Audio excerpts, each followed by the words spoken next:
क्या आपको कोई ऐसा स्थान पता है जहां सुबह उठते ही पुरुषों को महिलाओं से बात करने और उनके करीब रहने की तरफ होती है? या ऐसा स्थान जहां विलासिता की कोई सीमा नहीं है? गांव के भीतर हेलीकॉप्टर से यात्रा करना पूरी तरह सामान्य है। अब अगर मैं आपको बताऊं कि एक ऐसा गांव है जहां 10,000 घर पूरी तरह भूमिगत है, बिना किसी छत या चिमनी के। इनमें से कुछ घर 6 पीढ़ियों से अधिक समय से बसे हुए हैं और 200 साल से भी पुराने हैं। जब आधुनिक जीवन ऊपर की सतह पर इतना आरामदायक और सुविधाजनक है, तो वे कैसे जीते हैं? आज चलिए 9 असाधारण गांवों की खोज करते हैं जो आपकी सोच को चुनौती देंगे। इनमें से एक विशेष रूप से सुंदर महिलाओं से भरा हुआ है और इनमें से कई ने तो कभी पहला चुंबन भी नहीं लिया है। कल्पना कीजिए कि आप एक ऐसे स्थान पर जागते हैं जहां समय थम सा गया है। नामीबिया के उत्तरी हिस्से में एक दूरदराज का गांव जहां हिम्बा जनजाति रहती है। यहां आधुनिक दुनिया लाखों मील दूर लगती है। हिम्बा जनजाति, जिसमें लगभग 50,000 अर्धघुमंतु मवेशी पालक शामिल हैं, स्नान नहीं करते। लेकिन इससे पहले कि आप कुछ अप्रिय सोचें, कहानी में और भी बहुत कुछ है। नामीबिया एक अर्ध रेगिस्तानी देश होने के नाते यहां नदियों या धाराओं की विलासिता नहीं है और वर्षा भी कम होती है। हिम्बा महिलाओं की उपस्थिति अद्वितीय होती है। उनकी त्वचा चिकनी होती है और उनके बाल गहरे लाल रंग में रंगे होते हैं। पानी से स्नान करने के बजाय वे लाल मिट्टी को मक्खन के साथ मिलाकर अपने शरीर पर लगाती हैं। यह न केवल उनकी त्वचा को कठोर रेगिस्तानी धूप से बचाता है, बल्कि कीड़ों और शरीर की गंध को भी दूर रखता है।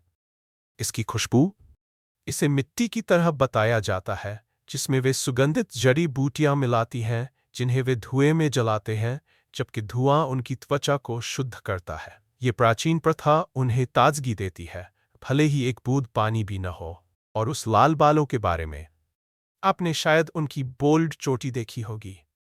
हिम्बा महिलाएं अपनी किशोरावस्था में अपने बालों को चोटी बनाना शुरू करती है और इसे उसी मिट्टी के मिश्रण से रंगती है। यहां तक कि पुरुष भी अपने बालों को चोटी बनाते हैं, विशेषकर जब वे शादी करते हैं। ये प्रतिबद्धता और स्थिति का प्रतीक होता है। हिम्बा की शादी की बात करें तो एक आदमी के पास जितने अधिक मवेशी होते हैं, वह उतना ही धनवान माना जाता है और मवेशी कई पत्नियां लेने की कीमत भी होते हैं। हाँ, यहां बहुपत्नी प्रथा सामान्य है। हिम्बा धन को सोने या पैसे से नहीं, बल्कि गायों से मापते हैं और खाद्य या पानी के लिए नहीं, बल्कि पत्नी के लिए भी मवेशियों का व्यापार करते हैं। लेकिन बात यहीं खत्म नहीं होती। हिम्बा संस्कृति में सामाजिकता का मतलब कुछ और होता है। एक परंपरा जो अब ज्यादातर छोड़ दी गई है, में एक पति अपनी पत्नी को एक रात के पुरुष मेहमान के साथ अंतरंग बातचीत करने की अनुमति देता था। यह अजीब लग सकता है, लेकिन यह विश्वास और उदारता का प्रतीक था। अब हिम्बा जनजाति में शादियां आपकी सामान्य सफेद कपड़ों वाली केक काटने की समारोह नहीं होती है। समारोह से पहले दूल्हा और उसके पुरुष रिश्तेदार दुल्हन का अपहरण करते हैं, उसे चमड़े की गाउन में सजाते हैं। जब वह अपने नए घर पहुंचती है तो दूल्हे का परिवार उसे गाय के दूध से स्नान कराता है, जो उसकी पत्नी के रूप में जिम्मेदारियों की शुरुआत को चिह्नित करता है। ये एक ऐसा संसार है जो विदेशी लग सकता है, बल्कि चौंकाने वाला भी। लेकिन ये दिखाता है कि विभिन्न संस्कृतियां प्यार, जीवन और परंपरा को कैसे नेविगेट करती हैं। तो आपके लिए एक सवाल है, क्या आप किसी विशेष शादी की परंपराओं के बारे में जानते हैं? कृपया उन्हें नीचे टिप्पणी अनुभाग में साझा करें। ब्रेक। अगला स्थान एक ऐसा है जहां अविवाहित पुरुषों को बहुत पसंद आएगा। सुंदर महिलाओं से भरा एक गांव, और इनमें से कई ने तो कभी पहला चुंबन भी नहीं लिया है। ये सुनने में बहुत अच्छा लगता है ना? तो आपका स्वागत है नोइवा डो कॉर्डेरो में, जो दुनिया में कहीं और नहीं मिलता। ब्राजील के पहाड़ी इलाकों में स्थित यह छोटा दूरदराज का गांव अपनी अनोखी जनसंख्या के लिए प्रसिद्ध हो गया है। यहां के निवासियों का 90% महिलाएं हैं, जिनमें से कई युवा और बेहद सुंदर है, फिर भी अविवाहित है। यही कारण है कि इस गांव को सुंदर महिलाओं की भूमि का उपनाम मिला है। नोइवा डो कॉर्डेरो में जीवन आत्मनिर्भर है। यहाँ की महिलाएं मवेशियों को पालने, फसल उगाने, निर्माण करने और गांव के विकास की योजना बनाने जैसी सभी जिम्मेदारियों के लिए जिम्मेदार है। वे भूमि पर काम करती हैं, अपने मुर्गियों की देखभाल करती हैं और धरती से भोजन उत्पन्न करती हैं, जो पारंपरिक लिंग भूमिकाओं को चुनौती देती है। लेकिन यहाँ एक मोड़ है। अपनी स्वतंत्रता के बावजूद कई महिलाएं परिवार शुरू करने का सपना देखती है। वे प्यार और बच्चों से भरे घर चाहती है, लेकिन गांव में पुरुषों की कमी है। अधिकांश स्थानीय पुरुष पहले से ही शादीशुदा हैं या कहीं और चले गए हैं, जिसे नोएवा डो कॉर्डेरो की महिलाएं साथी की तलाश में है। जब इस अद्भुत गांव की खबर फैली तो ये दुनिया भर में जिज्ञासा का कारण बनी। हजारों अविवाहित पुरुषों ने नोएवा डो कॉर्डेरो की ओर रुख किया, इन असाधारण महिलाओं से मिलने के लिए उत्सुक। लेकिन इससे पहले कि आप अपने बैग पैक करना शुरू करें, यहां एक शर्त है। नोएवा डो कॉर्डेरो की महिलाएं किसी भी पुरुष की तलाश में नहीं है। उनके मानक हैं, यहां बसने के लिए किसी भी पुरुष को यह साबित करना होगा कि वह घरेलू काम में योगदान कर सकता है। इसका मतलब है बर्तन धोना, कपड़े धोना, खाना बनाना और यहां तक कि बाथरूम साफ करना। यह सिर्फ रोमांस के बारे में नहीं है, यह साझेदारी, समानता और सम्मान के बारे में है। यहाँ की महिलाएं चयनात्मक हैं। वे उन पुरुषों को महत्व देती हैं जो दैनिक जीवन की जिम्मेदारियों को साझा करने के लिए तैयार है, न कि केवल सेवा की उम्मीद करने वाले। एक आगंतुक, एडुआर्डो, महिलाओं से मिलने के लिए उत्साहित थे, उम्मीद कर रहे थे कि पारंपरिक प्रेमालाप होगा। इसके बजाय उन्होंने पाया कि महिलाएं सीधे और आत्मविश्वासी थीं। मैं यहाँ आया था सोचकर कि मैं उन्हें प्रभावित कर सकता हूँ, लेकिन वे इस बात में अधिक रुचि रखती थीं कि क्या मैं मुर्गी के बाड़े को साफ कर सकता हूँ या रोटी बना सकता हूँ। ये एक विनम्र अनुभव था, उन्होंने कहा। उन्होंने गांव को छोड़ते समय उनके जीवन शैली के प्रति एक नई सम्मान के साथ कहा, मुझे अपने रिश्तों के बारे में अपनी सोच पर दोबारा विचार करना पड़ा। जैसा कि मैंने पहले कहा, मैं आपको उस गांव में ले चलूंगा जहां एक रात की नींद के बाद पुरुष तुरंत महिलाओं से बात करने और उनके करीब रहने की तरफ करते हैं। लेकिन इससे पहले कि हम शुरू करें, मेरे पास आप सभी के लिए एक 10 सेकंड का अनुरोध है। अगर आप हमारी मदद कर सकते हैं तो कृपया सब्सक्राइब बटन दबाएं और नोटिफिकेशन बेल चालू करें, ताकि आप हमेशा हमारे नए वीडियो और रोमांचक सामग्री के पहले दर्शक बन सकें। यह हमारे लिए बहुत मायने रखेगा। इसके बदले हम वादा करते हैं कि आपके लिए इस शो को और भी बेहतर बनाते रहेंगे। एक्स हो जाते हैं। यह है कालाची, जहां लगभग 1/4 जनसंख्या एक अजीब और चिंताजनक नींद की बीमारी का अनुभव करती है। कल्पना कीजिए आप अचानक सो जाते हैं बिना किसी चेतावनी के और गहरी कोमा जैसी स्थिति में 12 घंटे से लेकर 6 दिन तक रहते हैं। लेकिन ये तो बस शुरुआत है। जब कालाची के पुरुष अंततः जागते हैं तो उनमें से कई को महिलाओं से बात करने और उनके करीब रहने की तीव्र और तात्कालिक इच्छा महसूस होती है। ये केवल एक क्षणिक इच्छा नहीं थी, ये हफ्तों तक चल सकती है। एक विशेष रूप से अजीब मामले में एक आदमी जिसकी उम्र 60 के आसपास थी, जागने के बाद सोचने लगा कि वह एक मुर्गा है। अपने हाथों को फड़फड़ाते हुए और खुटखुट की आवाज निकालते हुए अन्य लोग बिस्तर से कूदकर अजीब तरह से व्यवहार करते हैं, इशारे करते हैं या चिल्लाते हैं, जैसे वे अपने कार्यों पर नियंत्रण खो चुके हों। डर और थकावट का संयोजन कई परिवारों को कालाची छोड़ने के लिए मजबूर कर दिया है और अब गांव में 300 से भी कम निवासी बचे हैं। सवाल यह है, इसका कारण क्या है? कुछ 100 मीटर दूर एक भूतिया शहर क्रन है, जो सोवियत युग के दौरान यूरेनियम खनन का एक व्यस्त केंद्र था। कुछ विशेषज्ञों का मानना है कि इन पुराने खानों से रिसने वाला रेडॉन गैस इसके लिए जिम्मेदार हो सकता है, जो हवा में घुलकर निवासियों को प्रभावित कर रहा है। हालांकि यह पूरी तरह से रहस्य को स्पष्ट नहीं करता, क्योंकि क्रन में रहने वाले लोग इस बीमारी का अनुभव नहीं करते। कुछ अन्य सिद्धांत भी है। कुछ स्थानीय लोग मानते हैं कि पास के खनन कार्य इस बीमारी में योगदान कर सकते हैं।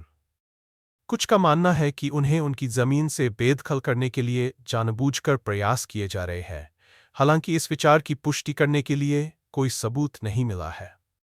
तो आप क्या सोचते हैं? क्या आप कालाची जाने की हिम्मत करेंगे, ये जानते हुए कि आप एक रहस्यमय नींद में जा सकते हैं और जागने पर महसूस कर सकते हैं? खैर, ठीक से नहीं। कृपया अपने विचार नीचे टिप्पणी में साझा करें।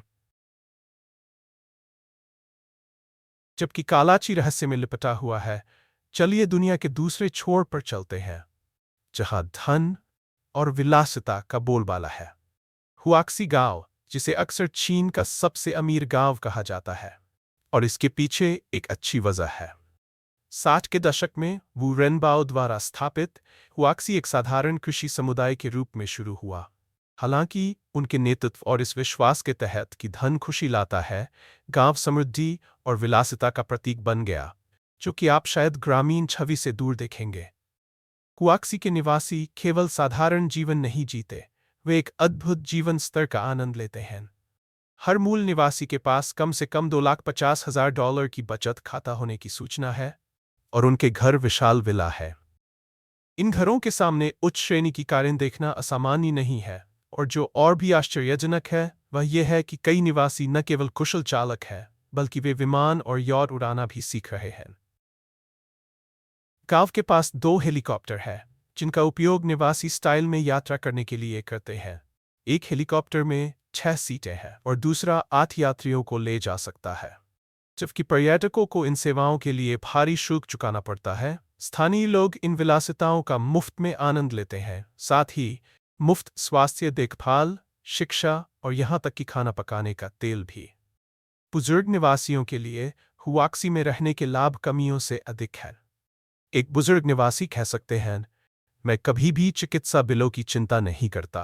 अगर मैं बीमार हो जाता हूं, तो गांव मेरी देखभाल करता है। हमारे बच्चों को बेहतरीन शिक्षा मिलती है, और हमें खाना पकाने के तेल जैसी बुनियादी आवश्यकताओं के लिए कभी भी भुगतान नहीं करना पड़ता। यह एक आशीर्वाद है कि ये चिंताएं हमसे दूर हो गई हैं। कई परिवार इस जगह का हिस्सा होने पर गर्व महसूस करते हैं, जो इतनी असाधारण जीवन शैली प्रदान करती है। एक निवासी कह सकता है, आप और कहाँ देख सकते हैं कि आप अपने गांव के ऊपर हेलीकॉप्टर में उड़ते हुए स्वतंत्रता की प्रतिमा की नकल देख सकते हैं।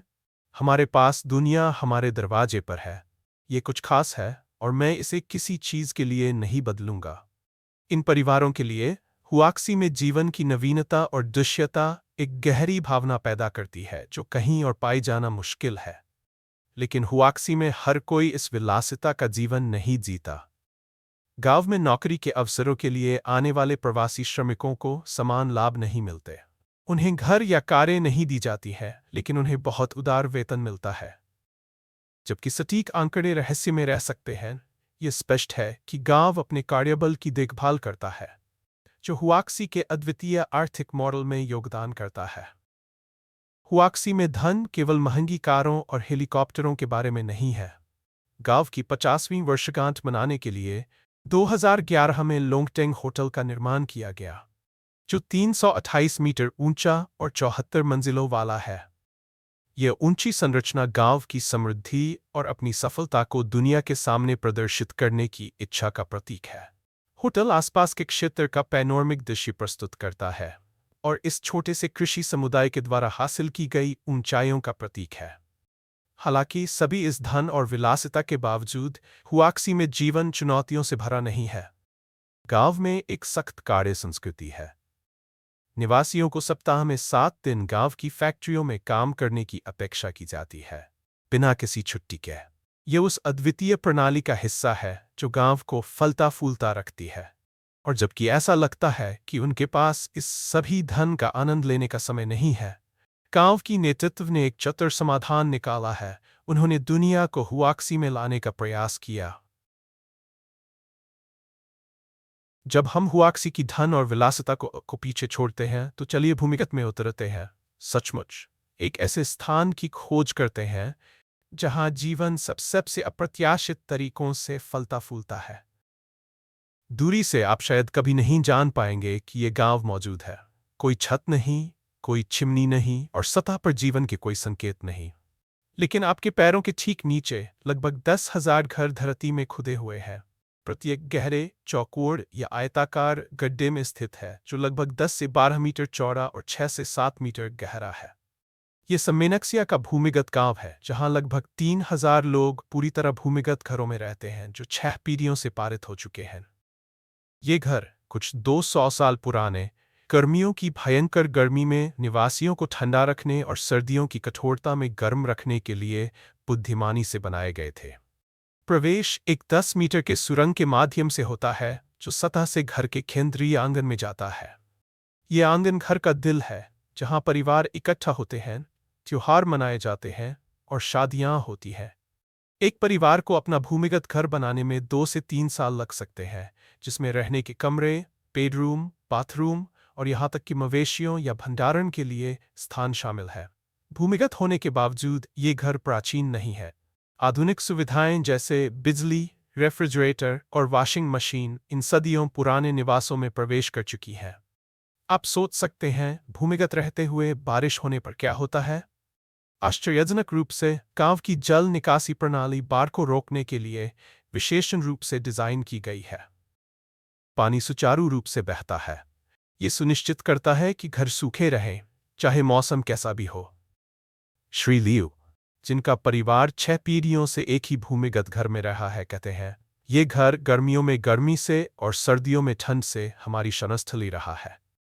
मेरे पूर्वजों ने अपने हाथों से इन दीवारों का निर्माण किया और हमें ये जानकर सुकून मिलता है कि चाहे ऊपर की दुनिया कितनी भी बदल जाए, यह स्थान वही रहता है।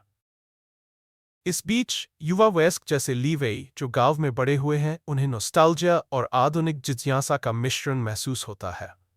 मुझे अपने दादा दादी की कहानियां पसंद है कि उन्होंने इतने सालों तक भूमिगत कैसे जिया, लेकिन कभी कभी मुझे लगता है कि क्या मैं एक अधिक आधुनिक जीवन चाहता हूं। फिर भी इस स्थान में कुछ शांति है, ये जानकर कि हमारी जड़ें इतनी गहरी है। ये ऐसा है जैसे जमीन खुद हमारे परिवार का हिस्सा है। आज ये छिपा हुआ रत्न केवल एक ऐतिहासिक जिज्ञासा नहीं है, बल्कि एक रियल एस्टेट अवसर भी है। यदि आप पृथ्वी के सबसे असाधारण स्थानों में से एक में रहने या यात्रा करने के लिए एक अनोखा स्थान खोज रहे हैं, तो आप वास्तव में इनमें से एक भूमिगत घर खरीद सकते हैं। एक 3 बेडरूम का घर जिसमें रसोई और बाथरूम है, लगभग 32 लाख रुपये में मिलेगा। जो लोग प्रतिबद्ध होने के लिए तैयार नहीं हैं, वे केवल 2,000 रुपये प्रति माह में एक बेडरूम किराए पर ले सकते हैं। ये एक अवसर है कि आप स्थानीय लोगों की तरह जीवन जी सकें। तो आप क्या सोचते हैं? क्या आप खुद को एक ऐसे घर में रहने की कल्पना कर सकते हैं जो दुनिया से छिपा हुआ है? अपने विचार नीचे टिप्पणी में साझा करें। आप क्या करेंगे अगर आपकी दैनिक यात्रा में ऊंची चट्टानों पर चढ़ना शामिल हो? अतुलेर गांव में स्कूल जाने के लिए एक 5 घंटे की यात्रा की आवश्यकता होती है, न कि बस या ट्रेन से, बल्कि एक खतरनाक बांस की सीढ़ी पर चढ़कर जो एक ऊंची चट्टान के किनारे से बंधी हुई है। ये गांव, जो सिचुआन प्रांत के रगड पहाड़ों में 1400 मीटर की ऊंचाई पर स्थित है, ये दूरदराज का गांव, जिसे अक्सर चट्टान से लिपटा गांव कहा जाता है, तब प्रसिद्ध हुआ जब स्कूल के बच्चों की चट्टानों पर चढ़ने की तस्वीरें सोशल मीडिया पर वायरल हुई। हर दिन गांव वाले, चाहे स्कूल जा रहे हो, अस्पताल जा रहे हो या बस रोजमर्रा की चीजें ले जा रहे हो, उन्हें एक सीढ़ी पर चढ़ना होता है जो आसमान तक पहुंचती है। नीचे आना चढ़ाई से भी ज्यादा डरावना होता है। इन समस्याओं का समाधान करने के लिए स्थानीय अधिकारियों ने बांस की सीढ़ी को एक मजबूत स्टील की सीढ़ी से बदल दिया। 2556 कदमों वाली सीढ़ी जिसमें हैंडरेल है। ये एक आदर्श समाधान नहीं हो सकता, लेकिन इसने जीवन को थोड़ा सुरक्षित बना दिया है। इसके अलावा सरकार ने गांव में जल आपूर्ति प्रणाली स्थापित की और चौथी पीढ़ी के नेटवर्क भी लाए, जिससे गांव वालों को बाहरी दुनिया से जोड़ा जा सके। रोमांचक पर्यटकों के लिए अतुलेर एक बकेट लिस्ट गंतव्य बन गया है, लेकिन इस गांव में केवल एड्रेनालिन का अनुभव नहीं है। अतुलेर में जीवन निश्चित रूप से हाल के वर्षों में बदल गया है। 2020 में कई गांव वाले एक पुनर्वास क्षेत्र में चले गए हैं, जो सरकार की पहल का हिस्सा है ताकि उनकी जीवन गुणवत्ता में सुधार हो सके। सामाजिक कार्यकर्ताओं ने गांव वालों को बेहतर स्वच्छता आदतें अपनाने के लिए प्रोत्साहित किया, जैसे सप्ताह में एक बार स्नान करना और महीने में एक बार नाखून काटना। एक ऐसे समुदाय के लिए छोटे परिवर्तन जो परंपरा में गहराई से निहित है। थुआ थिएन हिउ वियतनाम के तट पर स्थित एक गांव है जो एक अलग प्रकार की विलासिता प्रदान करता है मृतकों के लिए। अन बान गांव, जिसे भव्य समाधि गांव के रूप में जाना जाता है, इस तटीय क्षेत्र में दुनिया के सबसे भव्य और रंगीन समाधियों में से कुछ है। पहली नज़र में आप गाँव को शाही महलों या मंदिरों के संग्रह के रूप में गलती कर सकते हैं, लेकिन जब आप नज़दीकी से देखेंगे तो आप समझेंगे कि ये भव्य संरचनाएं जीवित लोगों के लिए नहीं, बल्कि डिपार्टेड के लिए विश्राम स्थलों के रूप में बनाई गई है। 1 लाख से अधिक समाधियों का निर्माण विभिन्न शैलियों में किया गया है, जिनमें से कई प्राचीन राजाओं के शाही समाधियों के समान है। इस गाँव ने डिपार्टेड के लिए स्वर्ग का उपनाम अर्जित किया है। प्रत्येक स्थान को अत्यधिक ध्यान, विवरण और भारी वित्तीय निवेश के साथ बनाया गया है, जो 2 लाख रुपये तक पहुंच सकता है। ये स्थान केवल साधारण विश्राम स्थल नहीं है, ये वास्तुकला के उत्कृष्ट नमूने हैं। इनमें से कई को जटिल, चमकदार छतों, दरवाजों और रक्षात्मक पौराणिक जीवों जैसे ड्रैगन और फीनिक्स के साथ डिज़ाइन किया गया है, जो उनके निर्माण करने वाले परिवारों की आध्यात्मिक मान्यताओं और आशाओं का प्रतीक है। कुछ समाधियां तो नज़दीकी खाई डिन के समाधि से प्रेरित है। डिज़ाइन में बौद्ध धर्म, ताओवाद और कन्फ्यूशियसवाद के तत्व शामिल हैं, जो गाँव की सांस्कृतिक समृद्धि और आध्यात्मिक महत्व को बढ़ाते हैं। सजावट में उपयोग की जाने वाली प्रत्येक सिरेमिक को पहले पूरा खरीदना होता है, केवल इसे तोड़कर फिर से सुंदर पैटर्न में सजाना होता है। जटिल मोज़ाइक जीवंत रंगों के साथ मिलकर इस स्थान को एक ऐसा बनाते हैं जो अद्वितीय और अवास्तविक लगता है। रात में इनमें से कई को रोशन किया जाता है, जिससे एक लगभग अन्य विश्वीय चमक उत्पन्न होती है, जो समाधि और मंदिर के बीच की रेखा को धुंधला कर देती है। कुछ में तो अर्धचंद्राकार तालाब, बाथरूम और देखभाल करने वालों के लिए बेडरूम भी होते हैं। अनबांग गाँव के परिवार इन भव्य समाधियों का निर्माण करने में गर्व महसूस करते हैं, जो अक्सर उनके अपने घरों से अधिक भव्य होते हैं। उनके लिए ये उनके परिवार की स्थिति, धन और अपने पूर्वजों के प्रति श्रद्धा का प्रतीक है। ये एक प्रकार की पुत्रवत्सलता का मामला है, जिसमें प्रत्येक पीढ़ी अपने पूर्वजों को संभवतः सबसे भव्य विश्राम स्थल के साथ सम्मानित करने का प्रयास करती है। इन समाधियों का निर्माण कोई छोटा कार्य नहीं है। इसमें 6 महीने से अधिक का समय लग सकता है और इसे पूरा करने के लिए दर्जनों कुशल श्रमिकों की आवश्यकता होती है। अनबांग के परिवारों के लिए इसे एक आवश्यक निवेश के रूप में देखा जाता है, जो उनके प्यार और वफादारी का अंतिम श्रद्धांजलि है।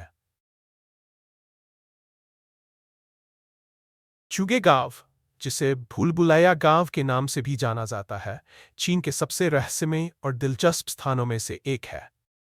जेजियांग प्रांत में स्थित ये छिपा हुआ रत्न ऐसे रहस्यों को समेटे हुए है जो 600 वर्षों से अधिक समय से अछूते हैं।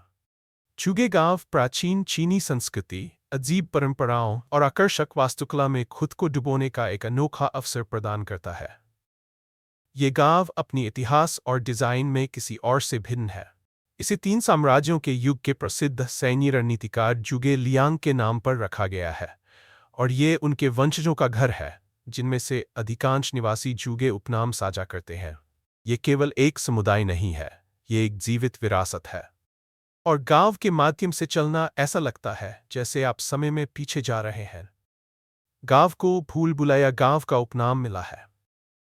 इसका लेआउट प्राचीन बगुआजांग आरेख पर आधारित है, जो ताओवादी ब्रह्मांड विज्ञान का प्रतीक है, जो प्राकृतिक बलों के संतुलन का प्रतिनिधित्व करता है। यह संरचना भ्रमित करने और सुरक्षा के लिए डिजाइन की गई थी, और यह वास्तव में ऐसा करती है। गाँव के केंद्र में एक केंद्रीय तालाब है जिसे झोंगची कहा जाता है, जो जटिल भूलभुलैया जैसी डिजाइन का प्रारंभिक बिंदु है।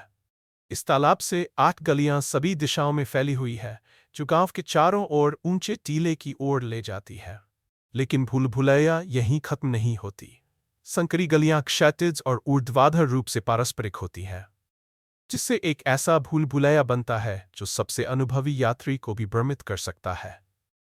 गलियां केंद्र के निकट अपेक्षाकृत सीधी शुरू होती हैं, लेकिन जैसे जैसे आप बाहर की ओर बढ़ते हैं, वे मुड़ने और चौड़ी होने लगती हैं, जिससे खो जाने की संभावनाएं बढ़ जाती हैं। ऊंची दीवारें रणनीतिक रूप से रखी गई है ताकि आपका दृश्य अवरुद्ध हो सके, इसलिए यह जानना असंभव है कि सही रास्ता कौन सा है। जुगे गाँव एक सच्ची पहेली है, और कई लोगों ने इसके जटिल लेआउट को नेविगेट करने की कोशिश की है और असफल रहे हैं। इसकी जटिल डिजाइन चुगे लियांग की रणनीतिक प्रतिभा का प्रतिबिंब है। ऐसा लगता है जैसे उनकी आत्मा अभी भी गाँव की रक्षा कर रही है, केवल साहसी लोगों को इसके रहस्यों को उजागर करने का साहस करने की अनुमति दे रही है।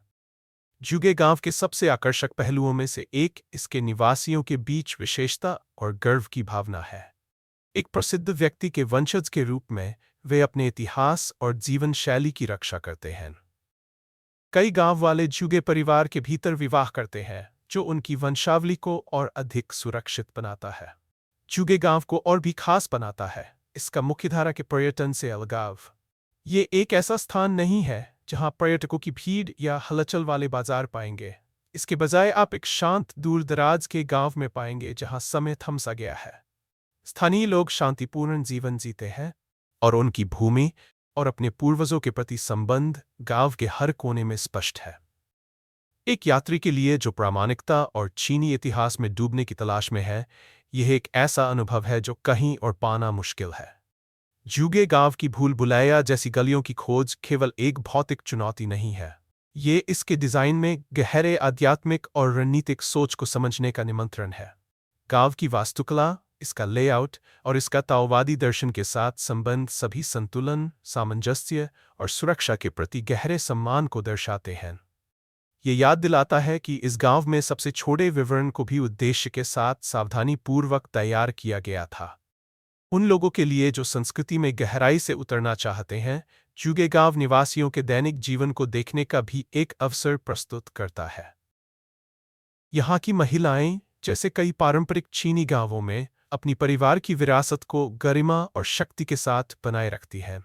वे अपने घरों का प्रबंधन करती हैं, स्थानीय परंपराओं में भाग लेती हैं और अपनी पूर्वजों की गर्व को अपने साथ लेकर चलती हैं। उनके बारे में एक रहस्यमय और सुरुचिपूर्ण माहौल है, क्योंकि वे एक ऐसे स्थान में रहती हैं जहां हर सड़क के मोड़ पर सदियों की कहानियां छिपी हुई है। तो क्या आप इस प्राचीन भूल-भुलैया में खो जाने के लिए तैयार हैं और रहस्य, इतिहास और परंपरा से भरे गांव का अन्वेषण करने के लिए तैयार हैं?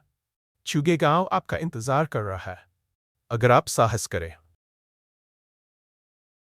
डाफेन तेल चित्रण गांव, जो चीन के शेनज़ेन शहर में स्थित है, एक ऐसा स्थान है जहां कला और उद्योग सबसे अप्रत्याशित तरीके से मिलते हैं। इसे दुनिया के सबसे बड़े फर्जी कला गांव के रूप में जाना जाता है। डाफेन में 5,000 निवासी हैं, जिनमें से अधिकांश कलाकार हैं। लेकिन इस गांव को इतना दिलचस्प बनाने वाली बात यह है कि ये कलाकार मूल काम नहीं बना रहे हैं। इसके बजाय वे विश्व प्रसिद्ध उत्कृष्ट कृतियों की उच्च गुणवत्ता की नकल करने में विशेषज्ञता रखते हैं। डाफेन में चलना ऐसा लगता है जैसे आप एक बाहरी गैलरी में कदम रख रहे हैं, जहां लगभग 600 कला की दुकानें और गैलरी सड़क के किनारे खड़ी है। गांव के हर घर में वान गॉग, मोनेट, पिकासो और दा विंची जैसे कलाकारों के काम की सैकड़ों प्रतियां भरी हुई हैं। जबकि ये चित्र मूल नहीं है, लेकिन इन प्रतियों को बनाने की कला और गति प्रभावशाली है। कहा जाता है कि डाफेन में एक कुशल कलाकार एक उत्कृष्ट कृति को केवल 30 मिनट में फिर से बना सकता है, और इतने सारे प्रतिभाशाली हाथों के साथ गांव हर साल लगभग 5 मिलियन चित्र बनाता है। संस्कृति में रुचि रखने वालों के लिए डाफेन एक दिलचस्प विरोधाभास प्रस्तुत करता है। एक ओर, ये कला के व्यवसायीकरण को लगभग औद्योगिक स्तर पर प्रदर्शित करता है, लेकिन दूसरी ओर इन प्रतियों को बनाने में एक निस्संदेह शिल्प कौशल और कौशल शामिल है। डाफेन के कलाकार मूल कृतियां नहीं बना रहे हैं, लेकिन वान गॉग के सूरजमुखी या मोनेट के जल लिली की नकल करने के लिए आवश्यक विवरण पर ध्यान और महारत कोई छोटी बात नहीं है। तथ्य यह है कि ये चित्र फर्जी है, इससे उनके पीछे की कला की भावना कम नहीं होती। डाफेन की उत्पत्ति की कहानी भी गांव की तरह ही दिलचस्प है। यह 1980 के दशक के अंत में शुरू हुआ, जब एक व्यवसायी हुआंग जियांग ने पश्चिमी कला की प्रतियों की बढ़ती मांग को पूरा करने का अवसर देखा। उन्होंने डाफेन में एक समूह के चित्रकारों को लाया ताकि तेल चित्रों का बड़े पैमाने पर उत्पादन किया जा सके। जो एक छोटा सा व्यावसायिक उद्यम था, वह जल्दी ही गांव व्यापी उद्योग में बदल गया, और आज डाफेन को अंतर्राष्ट्रीय स्तर पर प्रतिकृति तेल चित्रों की राजधानी के रूप में मान्यता प्राप्त है। लेकिन डाफेन में जीवन केवल प्रसिद्ध कला के टुकड़ों को बनाने के बारे में नहीं है। यह एक ऐसा स्थान भी है जहां रचनात्मकता और संस्कृति अपने निवासियों के दैनिक जीवन के साथ मिलती है। गांव चित्रकारों और उनके परिवारों का समुदाय बन गया है, जहां कार्यशालाएं अक्सर घरों के रूप में भी कार्य करती हैं। आप देखेंगे कि महिलाएं स्टूडियो में पुरुषों के साथ काम कर रही हैं, बच्चे गैलरियों के बीच दौड़ रहे हैं और कैनवास पर ब्रश की आवाज हवा में गूंज रही है। घरेलू जीवन और कला का ये मिश्रण एक जीवंत वातावरण बनाता है जो कहीं और पाना मुश्किल है। दिलचस्प बात यह है कि जब स्टीफन जी के फर्जी चलिए जाना जाता था यहाँ कला की दुनिया के लिए गहरी सम्मान है। कई कलाकार उन उत्कृष्ट कृतियों के प्रति गहरी सराहना रखते हैं जिन्हें वे पुनर्निर्मित करते हैं, मूल मास्टरों की ब्रश स्ट्रोक और तकनीकों का अध्ययन करते हैं। ऐसा लगता है जैसे नकल करने की क्रिया के माध्यम से वे महान कलाकारों को श्रद्धांजलि देते हैं, ये सुनिश्चित करते हुए कि ये कृतियाँ दुनिया भर में घरों और गैलरियों में जीवित रहें, भले ही वे प्रतिकृति रूप में हो। हालांकि गांव ने अपनी प्रतिकृति कला के लिए प्रसिद्धि प्राप्त की है, ये मुख्यधारा के पर्यटकों के लिए अपेक्षाकृत अज्ञात बना हुआ है। ये डाफिन को उन लोगों के लिए एक रोमांचक गंतव्य बनाता है जो सामान्य रास्तों से हटकर यात्रा करना पसंद करते हैं। ये एक ऐसा स्थान है जहां आप कला की दुनिया के एक निचले कोने में खुद को डुबो सकते हैं, एक सही नकल बनाने की कठिन प्रक्रिया के बारे में जान सकते हैं और शायद मूल के मूल्य के एक हिस्से में एक कला का टुकड़ा भी घर ले जा सकते हैं। अगर आपको आज का वीडियो पसंद आया तो कृपया लाइक बटन दबाएं और चैनल को सब्सक्राइब करना न भूलें।